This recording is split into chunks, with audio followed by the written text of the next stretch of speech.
సరైన ఇంటికి సరైన సిమెంట్ ఎంతో ముఖ్యం. విచక్షణతో ఆలోచించండి. రైట్ సిమెంట్ ని ఎంచుకోండి. KCP cement, building the nation since 1958. KCP cement, the right choice.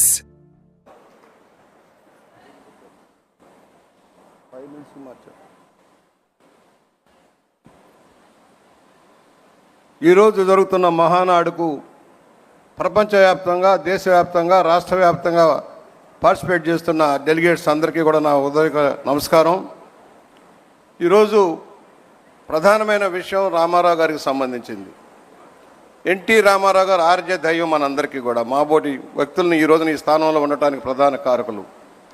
ఆయన చలనచిత్ర నటుడిగా ఉన్న రోజుల్లోనే మేమందరం అభిమాన సంఘంగా ఉన్నాం. ఆ రోజుల్లో ఆయన ఎదుర్కొంటున్న సమస్యలు కూడా మేమందరం చూసిన వాళ్ళం. ముందుగా ఎన్టీఆర్ సంఘ సభ్యులకి హింట్ చేసేవారు. నేను కూడా రాజకీయాల్లోకి వద్దామని ఆలోచనలో ఉన్నానని హింట్ చేసేవారు, కానీ ఎప్పుడు వస్తారు ఏమిటని చెప్పేవారు కాదు.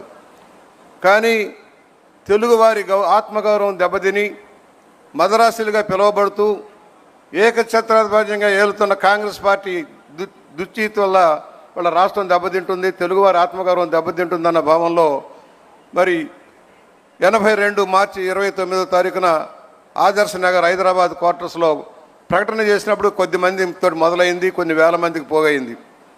ఆ రోజున పెద్ద పెద్ద వాళ్ళు ఎవరో పార్టీకి అండదండలు అందించలే. పారిశ్రామికవేత్తలు కానీ, పెద్ద పెద్ద భూస్వాములు కానీ ఎవరూ లేరు. సామాన్య కార్యకర్తలే రామారావు గారికి అండగా నిలబడ్డారు.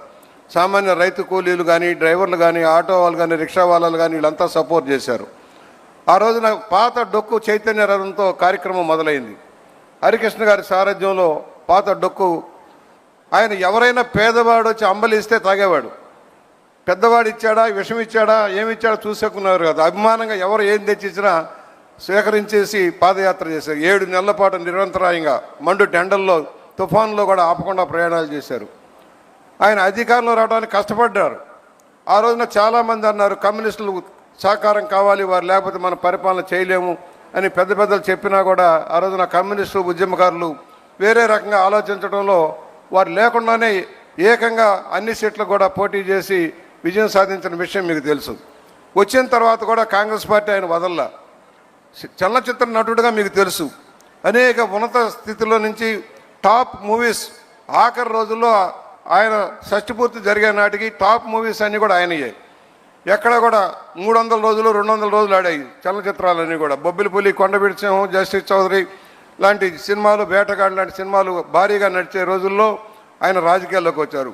ఆ రోజున టాప్ 100 మందిలో ఒక్కడే టాప్ లెవెల్లో ఉండేది. అలాంటి వ్యక్తి రాజకీయాల్లోకి వచ్చి నీతివంతమైన పరిపాలన ఆదించడం కోసం ముందుకు వచ్చారు. ఎదుర్కొన్నారు, సమస్యలు ఎదుర్కొన్నారు. నాదెండ్ల భాస్కరరావు సెకండ్ నడ్డు పెట్టి ఏ విధంగా దెబ్బతీశారో మనం చూసాం. దానికి కారణాలు మనకు తెలుసు. ఆయన అత్యుత్సాహం. మేము చిన్న సంఘటన చెబుతా, భాస్కరరావు ఉదంతానికి చెబుతున్నా. మేమందరం అన్నగారి దగ్గరికి వెళ్ళాం. అధికారులు ఉద్యమంలోకి వెళ్తూ ఉన్నారు.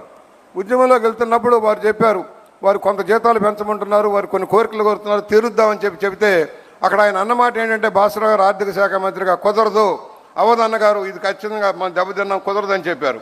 అయిన తర్వాత ఆయన బయలుదేరారు. ఆయన వెనకమాల మేము బయలుదేరాం. 2 ఛానల్స్ మధ్య వెళ్తున్నప్పుడు అధికారులు వచ్చారు. అధికారులు వచ్చి అడిగినప్పుడు ఆయన చెప్పింది ఏంటంటే, మూర్ఖుడయ్యా, వింటం లేదా, నేను చెప్పాను ఇవ్వద్దామని అన్నాడు. ఇవ్వమని చెప్పింది రామారావు గారు, ఇవ్వద్దని చెప్పింది భాస్కరరావు గారు. ఉద్యోగులకు ఇచ్చిన సందేశం ఏంటంటే రామారావు గారు వద్దన్నారని చెప్పే సందేశం. ఏదైతే దెబ్బతిని ఎన్డీఏ కూటమి ఏర్పాటై నేషనల్ ఫ్రంట్ ఏర్పాటైందో, దెబ్బతిన్న కేంద్ర ప్రభుత్వ పెద్దలు భాస్కరరావు గారిని అడ్డుపెట్టి రామారావు గారిని దించడం, పోరాటం అందరికి చాలా విషయాలన్నీ చెప్పారు. ఏ విధంగా పోరాటం జరిగింది, ఆ పోరాట నిర్వహణలో చంద్రబాబు గారి పాత్ర ఏంటి, మనం అందరినీ కూడగట్టి ఏ విధంగా నడిపారు. నెల రోజుల్లో భారతదేశంలో తిరిగి ఇందిరాగాంధీని జయించి అధికారంలోకి వచ్చిన ఏకైక నాయకుడు నందమూరి తారక రామారావు గారు. అలాంటి వ్యక్తి చలనచిత్రాల్లో మౌటం లేని మహారాజా కాదు, రాజకీయాల్లో కూడా నీతివంతమైన పరిపాలన అందించడం కోసం కృషి చేశారు. ఇవాళ మీరు జగన్మోహన్ రెడ్డిని చూస్తున్నారు. ఆయన తండ్రి నిర్వాహకం కూడా మీకు తెలియాల్సిన అవసరం ఉంది. రామారావు గారు కేవలం విద్యుత్ శక్తి ప్రాజెక్టుగా ఉన్న శ్రీశైలం ప్రాజెక్టుని మంచినీరు, తాగునీరు, సాగునీరు ఇచ్చేదానికి తెలుగు గంగతో మొదలు పెడితే దాన్ని అడ్డుకోవడం కోసం మిగులు జలాలు, నికర జలాలను వంకబెట్టి ఇతర రాష్ట్రాలకు ఆయుధాలు ఇచ్చి ఆలమట్టి లాంటి ప్రాజెక్టుల నిర్మాణం చేసి మనకి ఇబ్బంది కలిగించిన చరిత్ర రాజశేఖర రెడ్డిది. ఆ విధంగానే అదే కాకుండా ఏదైతే హిటాచి కుంభకోణం అని కోర్టులో కేసు వేయించాడు. అసలు ఆలు లేదు, సూలు లేదు, మొగుడు పేరు సోమలింగం ఉన్నట్టుగా ఏమీ లేని హిటాచి కుంభకోణం చేశారు, రామారావు గారు లంచాలు తీసుకున్నారని చెప్పే స్థాయికి ఎదిగి కోర్టులో విచారణకు రమ్మంటే పారిపోయిన పెద్ద మనిషి రాజశేఖర రెడ్డి. ఆయన కొడుకే కనుక ఇప్పుడు ఈ పరిపాలనలో ఏ విధంగా ఉందో మనం చూసాం. ఒక నికృష్ట రాజకీయాలు చేసి అరాచక ఆటక విధానాలతో రాష్ట్రాన్ని నాశనం చేసిన వ్యక్తి రామారావు గారు. అనేక సంస్కృతి, నేను మళ్ళా రిపీట్ చేయట్లేదు, అనేక సంస్కరణలు తెచ్చారు, మాండలిక వ్యవస్థ తెచ్చారు, క్రాంతి పథం ద్వారా అభివృద్ధి కార్యక్రమాలు చేశారు. కిలో ₹2 బియ్యం ఇచ్చినా, పక్కా గృహాలు నిర్మించిన జనతా బట్టలు అయితే అది రాష్ట్రానికి దేశానికి ఆదర్శవంతం అయ్యారు.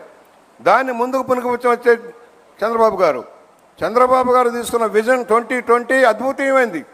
రాష్ట్రాన్ని రాబోయే 20 ఏళ్లలో ఏ విధంగా అభివృద్ధి చేయాలన్న నిర్ణయంలో చేసినప్పుడు ఎగతాళి చేశారు. రామారావు గారు పార్టీ పెట్టినప్పుడు ఎగతాళి చేశారు. రంగులు వేసుకున్న వాడికి రాజకీయాలు ఎందుకన్నారు. వాళ్లే మళ్ళీ రామారావు గారి దగ్గర వచ్చి కలిసిపోతామని చెప్పిన విధానం. కుడి ఎడమల అందరినీ ఏకం చేసిన వ్యక్తి రామారావు గారు. బీజేపీని, కమ్యూనిస్టుల్ని, ప్రాంతీయ పార్టీలను ఏకం చేసి ప్రాంతీయ పార్టీ ఆరాధ్యంలో నేషనల్ ఫ్రంట్ నడిచేలాగా చేసి దేశానికి కాంగ్రెస్ని దూరంగా పెట్టిన వ్యక్తి రామారావు గారు. అలాంటి వ్యక్తి సారథ్యంలో తెలుగుదేశం లక్షలాది మంది కార్యకర్తలకు, ఇక్కడ చిన్న ఎగ్జాంపుల్ సార్, మమ్మల్ని నన్ను మోహన్ రెడ్డి గారిని ఎక్కించుకొని గండిపేట తీసుకెళ్లారు రామారావు గారు. గండిపేట వెళ్తున్నప్పుడు తీసుకెళ్ళాక ఒకటే చెప్పారు, ఇక్కడ మన పార్టీ కార్యాలయం నిర్మాణం చేస్తుంటే నేను ఆశ్చర్యపోయాను. అన్నగారు ఇక్కడికి ఎవరు వస్తారు సార్ ఇంత దూరం అంటే, కాదు మన జాతీయ రాజకీయాల్లోని కొత్త తరాన్ని తయారు చేయాలి, కొత్త నాయకత్వాన్ని తయారు చేయాలి, దానికి ఇదే అనువైంది, నేను కూడా ఇక్కడే ఆశ్రమం కట్టుకుంటానని చెప్పి కార్యక్రమం మొదలుపెడితే అదే మీ సారథ్యంలో చంద్రబాబు